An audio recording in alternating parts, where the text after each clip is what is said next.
Thank you very much for listening to this week's share on the Sedra of Vayishlach, and we dedicate this learning to the safe and speedy release of all of the hostages in Gaza and the safety and success of all of the soldiers in the IDF as they continue their heroic mission to guard and save the land and the people of Israel with God's help.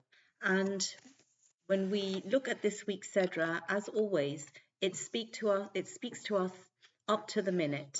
And a particular area of focus that I think is such a visceral reality in so many people's lives is the posuk that talks about the the the pending meeting of Esau and Yaakov, and the emotion, the natural emotion that Yaakov feels at this prospect when the messages that he sends to sound out the ground come back that this friendly, in inverted commas, meeting means that his brother Esau is coming with 400 heavily armed men.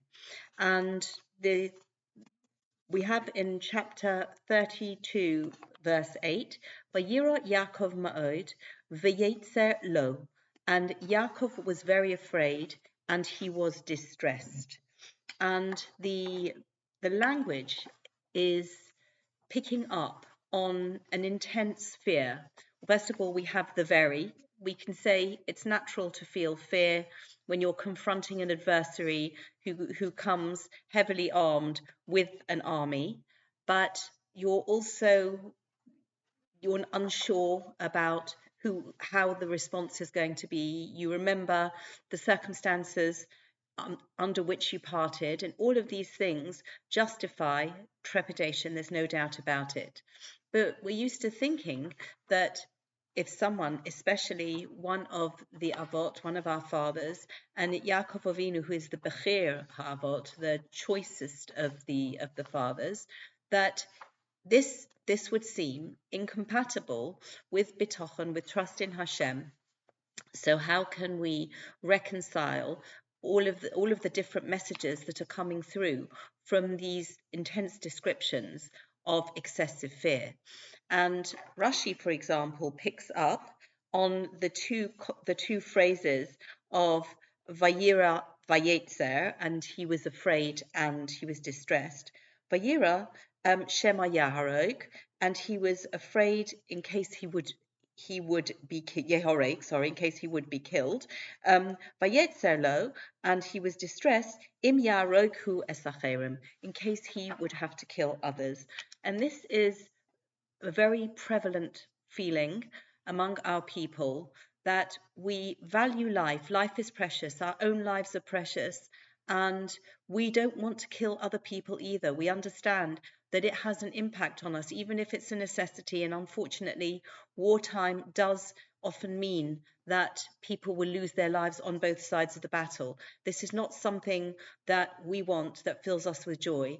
And we find perhaps the origins of this sentiment in this phrase that's famously quoted by Golda Meir when she made a comment along those lines that she can forgive our enemies for killing our soldiers. She can't forgive them for making us kill other people.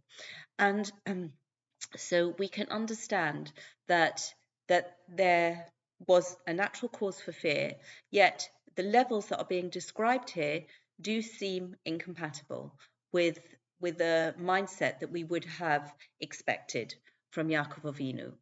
And Rashbam, who is Rashi's grandson, and he lived in the 12th and 13th century in northern France, and he goes into is called Omek Pshuto Shel Mikra. He comes in with a very different interpretation of who this battle that Yaakov fought was against. And Omek Pshuto Shel Mikra means into the depth of the simple explanation of the text. And when we see that other commentators will interpret or identify this man whom the Torah refers to as Ish, which translates as a man, and some people say he is the guardian angel of Esau. Uh, and this is one of the explanations as to who he can be. And this is a nighttime struggle. And in order to perhaps understand and see where Rashbam gets his view of who this struggle was against, he looks at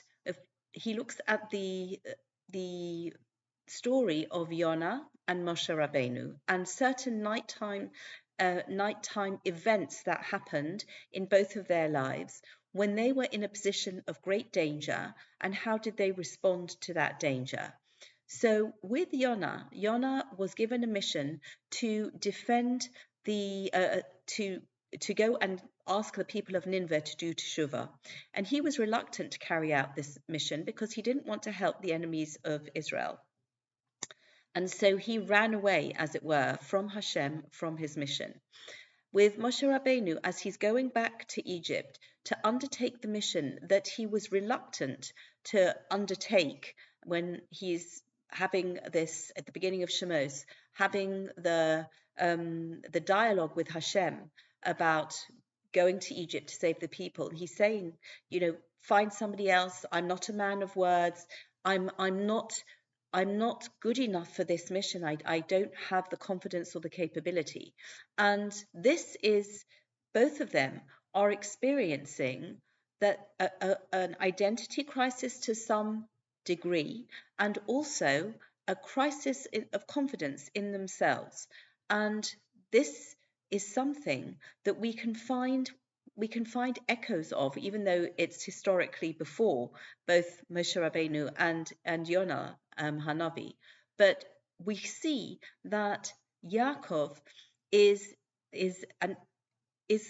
very scared that he is not capable of confronting Esau in the right way.